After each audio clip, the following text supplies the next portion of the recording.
Hello students, last lecture में हमने cover किया था effect of dilution on molar conductivity of strong and weak electrolyte. तो वो लेक्चर जब देख के एक बार हम कंक्लूड कर लेते हैं कि मोलर कंडक्टिविटी चाहे स्ट्रॉन्ग इलेक्ट्रोलाइट का था वो भी इंक्रीज़ हो रहा था, या वीक इलेक्ट्रोलाइट था वो भी इंक्रीज़ हो रहा था। ये अलग बात था, रीज़न अलग थे। लो एंड लैम्डा एम इंक्रीज़ हो रहा था due to decrease in interionic attraction, और वीक इलेक्ट्रोलाइट का लैम्डा एम इंक्रीज़ हो रहा था due to increase in degree of dissociation. फिर हमने इस बात को लास्ट लेक्चर में इसे ऐसे कंक्लूड किया था कि इलेक्ट्रोलिटिक कंडक्शन जो वीक इलेक्ट्रोलाइट में इंक्रीज़ होता है वो ज़्यादा होता है as compare to your strong electrolyte में वीक में ज़्यादा होता है as compare to your strong electrolyte. अब इसको प्रैक्टिकली क्या किया गया, ग्राफ पे प्लॉट किया गया। अभी जब हमने क्या किया, इसको प्रैक्टिकली एक ग्राफ पे प्लॉट किया, तो अभी पहले ग्राफ प्लॉट करते हैं, फिर हम आपको बताएंगे कि कैसे इसको इंटरप्रेट किया गया।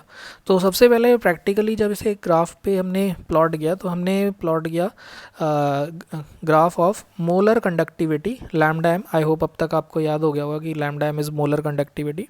स्क्वायर रूट ऑफ कंसंट्रेशन लेने का एक रीज़न है, अभी बस समझ लीजिए कि ग्राफ कैसा है। स्ट्रॉन्ग इलेक्ट्रोलाइट और वीक इलेक्ट्रोलाइट में से अगर हम आपको बोलें कि किसका लैम्डा एम आपको ऊपर रखना है, तो नो डाउट आप स्ट्रॉन्ग इलेक्ट्रोलाइट का लैम्डा एम ऊपर रखने वाले हैं। और डाइल्यूशन से कंसंट्रेशन कम होगा तो ग्राफ थोड़ा सा इंक्रीज़ करता है, लेकिन फिर उसके बाद it follows a very straight line curve.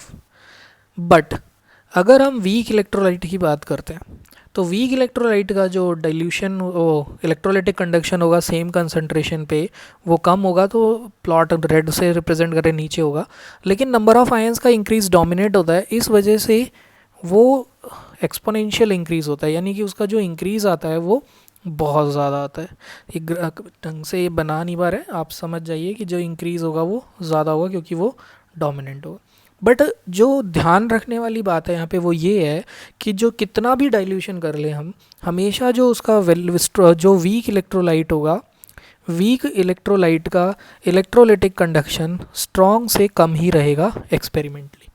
तो ये वीक है और जो ये है ये स्ट्रॉन्ग है, तो वो कभी भी स्ट्रॉन्ग से ज़्यादा नहीं होने वाला है, फर्स्ट थिंग। नाउ अब इस ग्राफ का हमने यूज़ कैसे किया?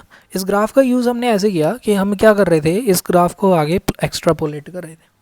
जब हम इस ग्राफ को आगे एक्स्ट्रापोलेट करने लग गए तो एक लेवल आया जहाँ पे ये जाके कट करने लग गया हमारे एक्सिस को। तो जब ये कट करने लगा, इस ग्राफ को आगे बढ़ा देते हैं, तो अब जिस पॉइंट पे कट कर रहा था उस पॉइंट को हमने बोला it is lambda naught M, मतलब लिमिटिंग मोलर कंडक्टिविटी की इससे ज़्यादा वैल्यू नहीं हो सकती।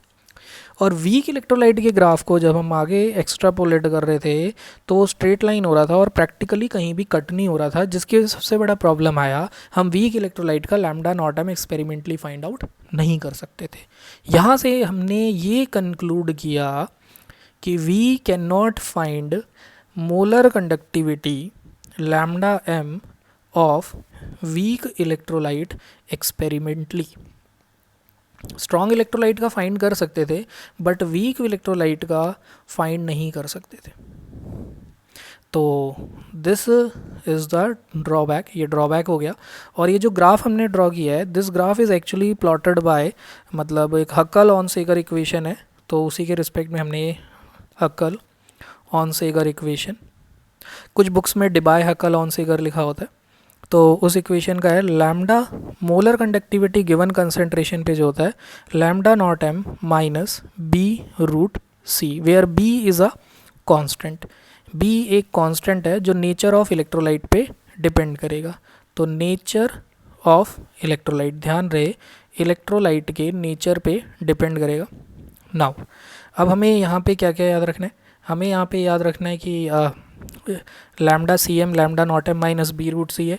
फिर हमें यहाँ ये भी पता होना चाहिए what is lambda C M, what is lambda naught M and what is B root C. तो let's discuss is what is lambda C M. Lambda C M क्या है यहाँ पे?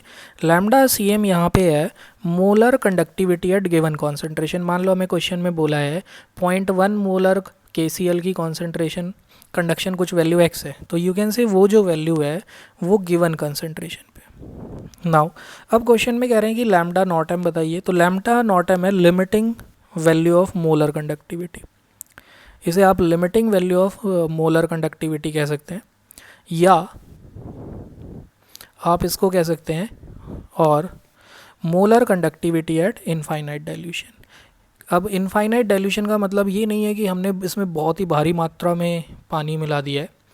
इसका ये मतलब है कि हमने वाटर तब तक ऐड किया है, जैसे हम ऑलरेडी पढ़ चुके थे, देख लेते हैं बीकर, कि जैसे जैसे वाटर ऐड कर रहे थे ए बीकर से, हम ए बीकर से जा रहे थे, वाटर को ऐड कर रहे थे ए बीकर से बी में, बी से सी में, तो आयंस दूर होते जा रहे थे। अब ऐसे ही हम वाटर ऐड करते जाएंगे तो एक टाइम ऐसा आएगा कि केटायन और एनायन इतनी दूरी पे हो जाएंगे कि उनके बीच में कोई इलेक्ट्रोस्टैटिक फोर्स ऑफ अट्रैक्शन नहीं होगा।